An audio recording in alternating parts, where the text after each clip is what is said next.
सो hello बच्चों, here is the question. Right true और false and justify your answer. A cone, a hemisphere and a cylinder stand on equal bases and have the same height. The ratio of their volumes is 1:2:3. तो हम लोगों को ये find out करना है कि जो स्टेटमेंट है ये ट्रू है या फॉल्स है. So let's see. तो यहाँ पे जो हमारा कॉन्सेप्ट यूज़ हो रहा है, की कॉन्सेप्ट यूज़ हो रहा है, वो क्या क्या है. सबसे पहले तो जो कॉन्सेप्ट यूज़ हो रहा है वो है वॉल्यूम ऑफ कोन का. Volume of cone. Okay, so what is the volume of cone? 1/3 pi r square h. 1/3 pi r square h. Okay, फिर अगला कॉन्सेप्ट जो यूज़ हो रहा है वो है वॉल्यूम ऑफ हेमिस्फीयर का. Volume of hemisphere. So what is the formula of volume of hemisphere? 2/3 pi r cube. 2/3 pi r cube. Okay, और तीसरा कॉन्सेप्ट जो हमारा इसमें यूज़ होगा वो है volume of cylinder. Volume of cylinder. So what is the formula of volume of cylinder? Pi r square H.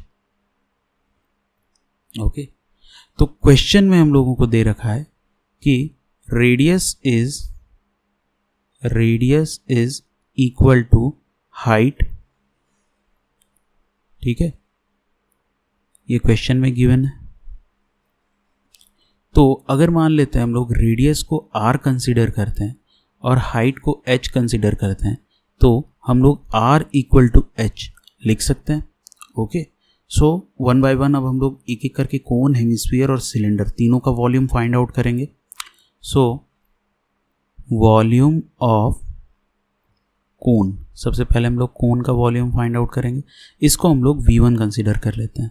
तो what is the formula? 1/3 pi r square h. 1/3 pi r square h. So यहाँ पे height के जगह पे हम r लिख सकते हैं क्योंकि r is equal to h है.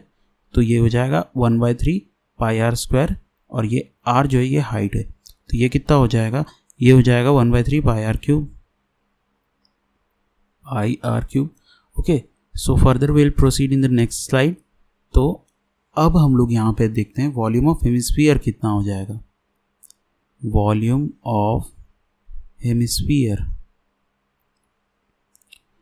तो हेमिस्फीयर का वॉल्यूम जो है इसको हम लोग V2 मान लेते हैं.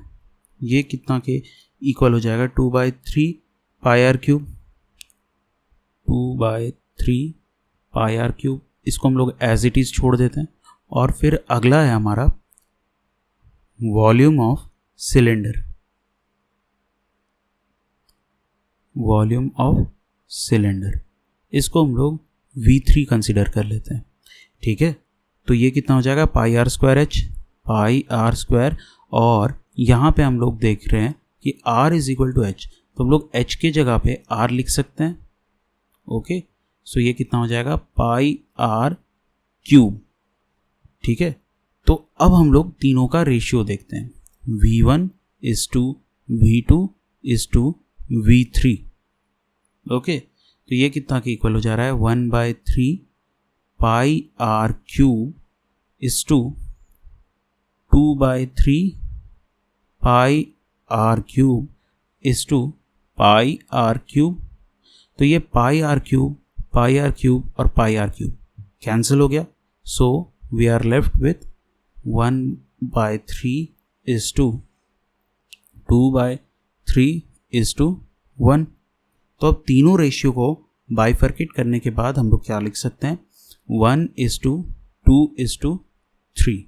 ओके, सो हमारा जो स्टेटमेंट था ये स्टेटमेंट पे यही बोल रहा था कि इन तीनों का रेशियो कितना होगा, वॉल्यूम, इन तीनों के वॉल्यूम का रेशियो कितना होगा? 1:2:3. ठीक है, सो ये क्वेश्चन हमारा क्या हो गया? ये क्वेश्चन हमारा ट्रू है. ठीक है, सो ये स्टेटमेंट हमारा ट्रू है. So this is our final answer. I hope you understood it very well. Thank you and all the very best.